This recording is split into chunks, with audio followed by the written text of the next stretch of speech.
kelemasan, sakit di lambung ombak kerinduan.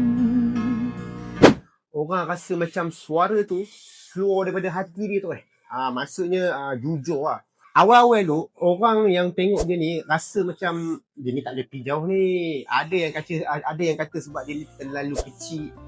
Ada yang kata dia ni terlalu simple sangat. Biasa-biasa. Banyaklah biasalah mulut orang kan. Kita bukan boleh buat apa. Okey, sebenarnya kalau korang nak tahu, Sudirman ni tak pernah nak plan nak jadi superstar.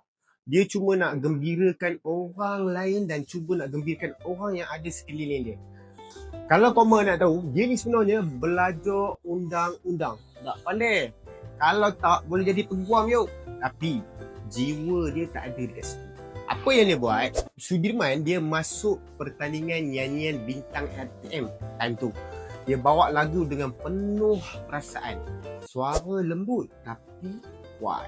Dan dari situ, orang Malaysia nampak cahaya dia. Setiap kali dia ni naik pentas, dia ni bukan nyanyi pasal lagu dia tau. Dia sebenarnya tengah cerita tentang kehidupan.